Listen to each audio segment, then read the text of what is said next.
চোবাটোকার গুপ্ত রহস্য লিখেছেন ক্ষিতীন্দ্র নারায়ণ ভট্টাচার্য। আমাদের পাড়ার চট্টরাজ মশাই যেমন ধনী তেমনই আমোদে। কোম্পানির আমল থেকে ওরা কলকাতার বাসিন্দা। তাঁদেরই কোনো এক পূর্বপুরুষ নাকি সে যুগে নুন আর সোরার ব্যবসা করে এত টাকা উপার্জন করে ভবিষ্যৎ বংশধরদের জন্য রেখে গিয়েছিলেন যে এখনও ওদের কয়েক পুরুষ দিব্যি পায়ের ওপর পা রেখে রাজার হালে দিন কাটিয়ে যেতে পারেন। তাই বলে চট্টরাজ মশাই পায়ের ওপর পা রেখে আলস্যে দিন কাটাবার পক্ষপাতী নন কোনো দিনই। কলকাতার নামী কলেজে লেখাপড়া শিখেছেন তিনি, আর 5টা তুখোড় বুদ্ধি ছেলেদের সঙ্গে। কাজ না করে ঘরের টাকা ভেঙে বাবুয়ানির কথা ভাবতেই পারেন না। তাই আইনের পরীক্ষায় পাশ করে নিয়ে হাইকোর্টে প্র্যাকটিস শুরু করে দিয়েছেন। অবশ্য কুলোকে বলে প্র্যাকটিস না ছাই। হাইকোর্টে যাবার উদ্দেশ্য তার স্রেফ আড্ডা দেওয়া। গত কয়েক বছরে কোনো জজের এজলাসে তাকে কবার হাজির হতে দেখা গেছে তা বোধহয় আঙুল গুনে বলে দেওয়া যায়। কিন্তু তাই বলে তিনি কোর্ট কোনো দিনই কামাই করেন না। কোর্টে গেলেই দেখা যাবে চট্টরাজ মশাই তার নির্দিষ্ট টেবিলটিতে বসে বন্ধুদের সঙ্গে সমানে আড্ডা দিয়ে চলেছেন। তারই ফাঁকে ফাঁকে চা আসছে, সন্দেশ আসছে আরও নানা মুখরোচক খাবার। চট্টরাজ মশাই খেতে খুব ভালোবাসেন খাওয়াতেও। আড্ডা ছাড়া আরেকটি নেশা আছে তার, সেটা হলো দেশভ্রমণের নেশা। ভারতবর্ষের হেন জায়গা নেই যেখানে কোনো না কোনো সময় গিয়ে বেরিয়ে আসেননি। এই দেশভ্রমণের জন্য দেদার খরচ করতেও তিনি মুক্তহস্ত। কিন্তু দেশের বাইরে ইচ্ছা থাকলেও এ পর্যন্ত তার যাওয়া হয়ে ওঠেনি। যতবার চেষ্টা করেছেন তার স্ত্রী বাগড়া দিয়েছেন তাতে। কারণ চট্টরাজ মশায়ের একটা দোষ, স্ত্রীকে সঙ্গে না নিয়ে কোথাও যাবেন না। প্রায়ই বলেন, ওগো ইংরেজিতে কথা বলাটা এবার একটু ভালো করে সড়গড় করে নাও। বিদেশে তো তোমার বাংলা আর ভাঙা হিন্দি কোনো কাজে আসবে না। হিন্দি এদেশের রাষ্ট্রভাষা হতে পারে, কিন্তু ও দেশে অচল। কিন্তু সেবার হঠাৎ একটা সুযোগ জুটে গেল। চট্টরাজ মশাইয়ের বড় জামাই ইঞ্জিনিয়ার, একটা মস্ত বড় কোম্পানিতে কাজ করে। হঠাৎ তাকে কোম্পানি থেকে পাঠিয়ে দেওয়া হলো জাপানে, কতগুলো বিষয়ে বিশেষজ্ঞ হয়ে আসা ট্রেনিং নেবার জন্য। বছর 2 থাকতে হবে ওখানে। জামাইয়ের সঙ্গে তার মেয়েও চলে গেল জাপানে। আদুরে মেয়ে জাপানে দিন কয়েক কাটিয়েই মাকে চিঠি লিখল, মা তোমাদের ছেড়ে এসে এখানে মন টিকছে না একদম। দেখছি অনেক কিছুই, জাপানি ভাষা শেখার চেষ্টা করছি অল্প স্বল্প, কিন্তু মন খুলে কথা না বলতে পারলে ভালো লাগে কি? তোমার জামাই তো অষ্টপ্রহরী টই করে বেড়াচ্ছে। তাই বলি কি, বাবার তো দেশ বেড়াবার শখ চিরকালের। বাবাকে নিয়ে চলে এসো না কয়েকদিনের জন্যে। চট্টরাজ গিন্নি আদরের মেয়ের কথা ঠেলতে পারলেন না। স্বামীকে বললেন, তাহলে চলো ঘুরেই আসি কয়েকদিন, খুকু এত করে লিখেছে। যথাসময়ে চট্টরাজ মশাই সস্ত্রীক টোকিওর এয়ারপোর্টে এসে নামলেন। বিজ্ঞানের দৌলতে পৃথিবীটা এখন অনেক ছোট হয়ে গেছে। চট্টরাজ মশাইয়ের মনে পড়ল ছেলেবেলায় মামার বাড়ি পূর্ববঙ্গে যেতে কলকাতা থেকে সময় লাগত পাক্কা 2 দিন, অর্থাৎ 48 ঘন্টা। প্রথমে ট্রেন, তারপর স্টিমার, তারপর নৌকো। কিন্তু জায়গাটার দূরত্ব কলকাতার থেকে 150 মাইলও হবে না। আর এখন কলকাতা থেকে সুদূর জাপানে পাড়ি দিতে 12 ঘন্টাও লাগলো না। তাজ্জব ব্যাপার। এয়ারপোর্টে মেয়ে জামাই দুজনেই এসেছিল, আর সঙ্গে এসেছিল তার নাতি টুটু, বছর 10-এর টুকটুকে ছেলে। খুকু অর্থাৎ চট্টরাজ মশাইয়ের মেয়ে সীতা বলল, টোকিও শহর এখন পৃথিবীর সবচেয়ে জনবহুল শহর। শহরের এই হট্টগোলের মধ্যে থাকতে আমাদের ভালো লাগে না। তাই আমরা কাছেই উকুবাসী নামক শহরতলিতে বাসা নিয়েছি। 30 কিলোমিটারের মতো পথ, গাড়িতে আধ ঘন্টার মধ্যে পৌঁছে যাব। রাস্তা দিয়ে দ্রুতগামী গাড়িগুলো ছুটছে। কোনো জায়গায় দোতলা, এমনকি তেতলা রাস্তাও রয়েছে। সেগুলো পার হয়ে ওরা ক্রমে শহরের বাইরে এসে পড়লেন। কি সুন্দর ঝকমকে রাস্তা, কোথাও খানাখন্দ নেই কোনো আবর্জনা। দুপাশে এখানে ওখানে সুন্দর ফুলের বাগান, দেখলে চোখ জুড়িয়ে যায়। সবচেয়ে চোখে পড়ে চেরি ফুলের গাছ। চট্টরাজ মশাই অবাক চোখে দেখছেন আর দেখছেন। শ্বশুর শাশুড়ির আগমনে জামাতা বাবাজি সুবীর 1 সপ্তাহ ছুটি নিয়েছে। মোমোনো সোক্কু নাকি ওই রকম একটা উৎসব উপলক্ষে টুটুরও স্কুল ছুটি। তাই ঠিক হলো একদিন যতটা সম্ভব ঘুরে বেড়িয়ে আশেপাশের দর্শনীয় জায়গাগুলো দেখে নেওয়া হবে। হলেও তাই। চট্টরাজ মশাই যতই দেখেন ততই মুগ্ধ হন, আর গিন্নিকে বলেন, দেখেছ, ঠিক তোমাদের তেঁদরগঞ্জের মতো, তাই না? তেঁদরগঞ্জ চট্টরাজ গিন্নির বাপের বাড়ি। নামটা মোটেও সুশ্রাব্য নয়, জায়গাটা আরও বিশ্রী। কিন্তু তাহলেও বাপের বাড়ি তো বটে। চট্টরাজ গিন্নি ফোঁস করে উঠলেন। ওই জন্যই তো বেছে বেছে গায়ের সঙ্গে নাম মিলিয়ে তেঁদর জামাই করা হয়েছে। সীতা মাকে ধমক দিয়ে বলল, আহ মা, কি হচ্ছে? সামনে তোমাদের জামাই রয়েছে না? দাদু দিদার এই কৌতুক কলহ দেখে টুটুর ভারী মজা লাগে। সে চেঁচিয়ে উঠে সুর করে বলে, নুকা শিকি, নুকা শিকি, ডাডু ডিডা পুটাবো কি। এখানে এসে এরই মধ্যে জাপানি ভাষা গড়গড় করে বলতে শিখেছে ও। অবশ্য একটু আধটু ভুল হয়, তা হলেই বা। এখানে তো আর মহাভারত নেই যে অশুদ্ধ হয়ে যাবে। দিন তিনেক পরে সীতাই প্রস্তাব করল, চলো লেক চোবাটোকা দেখে আসি।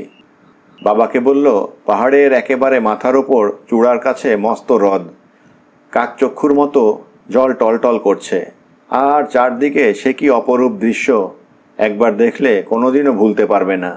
সুবীর তার কথায় সায় দিল। টুটুও আনন্দে লাফিয়ে উঠল। তারপরেই মাকে বলল, সেবারকার মতো স্যান্ডউইচ নিয়ে যেতে হবে, কিন্তু চিকেনের নয়, সুচাকির স্যান্ডউইচ। সুচাকি এখানকার স্থানীয় একরকম পাখি, হাঁস মুরগিরই স্বজাতীয়, কিন্তু ওর মাংসটা আরও সুস্বাদু। হ্যাঁ নেব, সীতা সংক্ষেপে বলল। আর সেই সঙ্গে স্ট্রবেরি মাখানো ক্রিম। সীতা সস্নেহে ছেলের দিকে তাকিয়ে বলল, আচ্ছা আচ্ছা, ফুরাসিকা ফুরাসিকা, অর্থাৎ তথাস্তু। সীতা যে একটু জাপানি ভাষা শিখেছে, এটা বোধহয় তার নমুনা। কিন্তু ভুল হয়ে গেল। টুটু হেসে গড়িয়ে পড়ল, হলো না, ফুরাসিকা না, ওটা হবে ফুরাসিকু। পরের দিনই ওরা রওনা হয়ে গেল লেক চোবাটোকার উদ্দেশ্যে। সত্যি দেখার মতোই বটে। মাটি থেকে একটা বিরাট পাহাড় খাড়া 1000 ফুট উপরে উঠে গেছে। নিচের দিকটা গোলাকার, দেখতে অনেকটা ফানেলের মতো। তারই মাথার ওপর বিরাট একটা হ্রদ। চারদিককার প্রাকৃতিক দৃশ্য এক কথায় অপূর্ব। পাহাড় বেয়ে হ্রদে পৌঁছতে হলে কষ্ট করে পা ভেঙে উঠতে হয় না। পাহাড়ের ওপর ঘুরে ঘুরে উঠবার জন্য মোটর গাড়ি যাবার রাস্তা। সারি সারি মিনি বাসের মতো গাড়ি রাস্তায় অপেক্ষা করছে। চড়ে বসলেই ঘুরতে ঘুরতে পাহাড়ের চূড়ায় গিয়ে নামিয়ে দেবে। চট্টরাজ মশাইয়ের মনে পড়ল, বিশাখাপত্তমের কাছে সীমাচলম পাহাড়ে উঠতেও তারা এই রকম মিনি বাসে চড়েই চূড়ায় উঠেছিলেন। কিন্তু এখানকার এগুলো আরও আরামদায়ক। গাড়ি একেবারে হ্রদের পাশে নামিয়ে দিল ওদেরকে। নেমেই দেখেন, যেরকম সব বেড়াবার জায়গাতে দেখা যায়, এখানেও তেমনি ট্যুরিস্ট হোটেল, রেস্তোরাঁ, ফটোগ্রাফির ও আরও হরেক রকম শৌখিন জিনিসের দোকান। একটা দোকানে লাল টুকটুকে চেরি ফল বিক্রি হচ্ছে, দেখলেই মুঠো মুঠো তুলে মুখে দিতে ইচ্ছে করে। হ্রদের ধার ঘেঁষে রাস্তা, তাই ধরে বেড়াতে বেড়াতে এক জায়গায় দেখা গেল কতকগুলো সুদৃশ্য বোট বাঁধা আছে। এসব বোট ভাড়া পাওয়া যায়। অনেকেই রোয়িং করার উদ্দেশ্যে সেগুলো ভাড়া করে হ্রদের জলে ভেসে পড়ে। টুটুও আবদার ধরল, নৌকায় চড়তে হবে। চট্টরাজ মশাই হেসে বললেন, বেশ, ফুরাসিকা না, ভুল বললাম বোধহয়, ফুরাসিকু, তাই না? দাদুর মুখে জাপানি ভাষা শুনে টুটু খিলখিল করে হেসে উঠল। কিন্তু দাদু একটু থেমে বললেন, সবাই সাঁতার জানো তো? তারপর স্ত্রীর দিকে ফিরে বললেন, তুমি তো বিয়ের আগে তেঁদরগঞ্জে মেয়েদের সুইমিং কম্পিটিশনে ফার্স্ট হয়েছিলে, তাই না? চট্টরাজ গিন্নি মুখটা বেঁকিয়ে হেসে বললেন, ঢং। একটা বড়সড় 5-6 জন বসতে পারে এমনি ধারা বোট ভাড়া নেওয়া হলো। না, মাঝি লাগবে না। নিজে না চালালে সেটা আবার রোয়িং হলো নাকি? সবাই মিলে নৌকায় গিয়ে উঠলেন। সুবীর আর সীতা দুদিকে দুটো বৈঠা নিয়ে বসল। টুটুও নিল একটা। চট্টরাজ মশাই বললেন, আমি হালে বসছি। তরতর করে স্বচ্ছ জলে ভেসে চলল নৌকা। ফুরফুরে বাতাস বইছে, একটু একটু শীত শীতও করছে যেন। নৌকার নিচে ঠান্ডা টলটলে জল। হাতটা বাড়িয়ে জলে ডোবালে গাটা শিরশির করে ওঠে। কিন্তু তাতেই নৌকোবিহার আরও লোভনীয় হয়ে উঠেছে। হঠাৎ টুটু বলল, দেখো দেখো, ওইখানটায় জলের মধ্যে কেমন বুড়বুড়ি উঠছে না? সত্যিই তো, একটা জায়গায় জলের মধ্যে থেকে ক্রমাগত বুদবুদের মতো কি একটা উঠে আসছিল, ঠিক যেমনটা ফোয়ারার জলে প্রথমটা ওঠে। কিন্তু সাধারণ বুড়বুড়ি নয়, তা থেকে বেশ একটু বড় বড়, এবং উঠে আসছিল সেগুলো জলের ভেতর থেকে। কি ব্যাপার? বৈঠা বাওয়া বন্ধ করে ভালো করে দেখতে লাগলো। সীতা বলল, আরে এদিকেও যে। দেখা গেল একটা দুটো নয়, অনেকগুলো জায়গায় একসঙ্গে জলের মধ্যে থেকে ওই রকম বুদবুদ ভেসে উঠছে, এবং তা ক্রমেই আরও দ্রুত বেগে আরও বড় বড় চেহারা নিয়ে দেখা যাচ্ছে। একটু পরেই এদিকে ওদিকে ফোয়ারার মতো ফিনকি দিয়ে জলের ধারা ছিটকে বেরোতে শুরু করলো। সমুদ্রে তিমি যখন জলের উপর দিকে উঠে নিঃশ্বাস ছাড়ে, তখন নাকি এই রকম ফোয়ারার মতো ফিনকি দিয়ে জল উঠে ছড়িয়ে পড়তে থাকে। কিন্তু হ্রদেও কি তাহলে তিমি এসে জুটেছে নাকি? কিন্তু তা তো সম্ভব নয়। এ তো লোনা জল নয়, মিষ্টি জলের হ্রদ। দেখতে দেখতে ফোয়ারার সংখ্যাও ক্রমে বেড়েই চলেছে। সামনে পেছনে ডানে বাঁয়ে ক্রমাগত হুস হুস করে জল উঠছে আর ভেঙে পড়ছে সাদা ফেনায়। অন্যান্য যেসব ভ্রমণার্থী বোটে ঘুরে বেড়াচ্ছিলেন তারাও এটা লক্ষ্য করেছিলেন, এবং সকলেই দেখা গেল তীরের দিকে নৌকা ঘুরিয়ে দিয়েছেন। চট্টরাজ মশাইও বেশ বিচলিত হয়ে উঠলেন। বললেন, ব্যাপারটা যেন কেমন লাগছে, ডাঙার দিকে জোরে বৈঠা চালাও। নিজেও একটা বৈঠা তুলে নিলেন। তাড়াতাড়িতে জোরে বৈঠা জলে ফেলতেই এক ঝলক হ্রদের জল ছিটকে এসে তার গায়ে লাগলো। চট্টরাজ মশাই চমকে উঠে বললেন, এ কি? ও যে গরম জল, বেশ গরম। একটু আগেও তো এরকম ছিল না, বেশ ঠান্ডাই ছিল। তার কথা শুনে সুবীর, সীতা দুজনেই হ্রদের জলে হাত ঢুকিয়ে দিল, এবং পরক্ষণেই দুজনেই প্রায় একসঙ্গে চেঁচিয়ে উঠল, এ কি, ভীষণ গরম, মনে হচ্ছে একটু পরেই ফুটতে শুরু করবে। আতঙ্কে সকলেরই মুখ তখন সাদা হয়ে গেছে। যেভাবেই হোক যত তাড়াতাড়ি সম্ভব হ্রদের পাড়ে গিয়ে উঠতে হবে। চট্টরাজ গিন্নি এবার তাঁর অপটু হাতে আরেকটা বৈঠা তুলে নিলেন। পেছনে তখন কেমন একটা ক্ষীণ অথচ গুম গুম আওয়াজ শোনা যাচ্ছে। প্রথমে সেটা ছিল অস্ফুট, কিন্তু ক্রমে তার তীক্ষ্ণতা বেড়ে চলেছে।